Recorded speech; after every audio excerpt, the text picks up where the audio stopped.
Hey there, friends. Brian King here. It's my personal opinion that social media is one of the best things to ever happen to human relationships. And hear me out here. One of the things that I discovered when I really got to know things like Facebook and Twitter and Instagram is it helped me realize just how much unnecessary fluff there is in human communication. In fact, when I first started exploring what it meant to be Aspergian, to have ADHD, dyslexia, and all of the language processing challenges that come along with that, in my case, my ability to remember everything that's being said to me, all the different facts, so on, very, very difficult for me to remember. And it's not because I haven't put the effort into learning all these different memory tricks. It's because my brain simply doesn't hold on to it. It's a working memory problem. The other piece of this is social nuance, things that require me to read between the lines, more abstract things. A lot of it goes way over my head. For some people, they don't catch the nuance at all. They just catch the concrete stuff. Not to mention there's a lot of being extemporaneous, putting a lot of unnecessary detail as you tell the story. And it's very difficult for us to keep track of what's the important stuff. What do you really want us to know? And a lot of us growing up are not taught to self-advocate and ask for what it is that we need. And clarifying questions like, can you repeat that again? Or could you expand on this part? Are often met with frustration. You know, people that say, man, you got to pay better attention, or you should have been listening the first time. I hate repeating myself. All kinds of reasons why, and this still baffles me, all the reasons why you don't want to put the effort into being better understood. Okay? You don't want to clarify. You don't want to repeat yourself. And I'm giving you the opportunity to be understood by me, and you're fighting me on it. Does that make sense? But on social media, it is so much easier to cut to the chase, to just show up and say, hey, can I ask you a question? Hey, I want to share this information with you. And people don't question, not necessarily, why are you sending me this article? Or, hey, how was your day? Tell me how the kids are. Let's catch up. A lot of that doesn't happen on social media. Sometimes it does.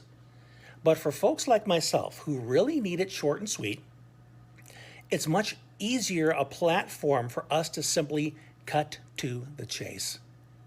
Ask for what you need, deliver the information you want, and move on. The same for texting, email, and it hasn't depersonalized our communication, and I'll tell you why. Because there are people that I will go meet at a noisy coffee shop. I try to avoid the peak hours, but there are people that I will deal with that melee just to be in their presence. Or I will fire up the webcam even when I'm tired because I know at the end of the conversation with this person, I will be energized.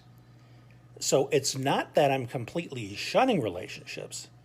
I am prioritizing them more highly in that I can have more people in my life, but I don't have to have them at the same intensity.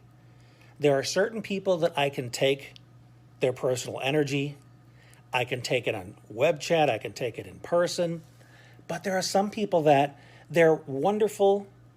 They have a wonderful influence on my life, but man, are they way too intense. Or they are so laid back that I start to doze off talking to them, not because they're boring, but because my nervous system needs a greater level of intensity to wake up. So I know who those people are. And all the different points in between. Relationships are on a spectrum as well, just as ADHD or Asperger's or any other challenges on a spectrum.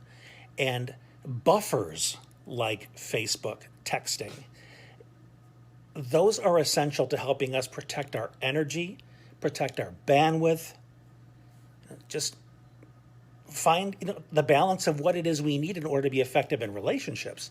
Because I'll tell you, if I had to interact face-to-face with everybody in my life that I need to interact with, I wouldn't make it very far. You know, it's like signing up for a marathon and then sprinting out of the gate and wondering why you got exhausted after the first 100 yards. You need to be able to buffer, to protect your energy, to protect your bandwidth. And social media, texting, technology gives us that. And I can't reiterate enough, I highly suspect it's the people like me, a lot of them a lot smarter than me, who invented this technology as a way for them to be able to have human connection and contact without absolutely exhausting themselves. But that's just my opinion on it. So use digital communication liberally.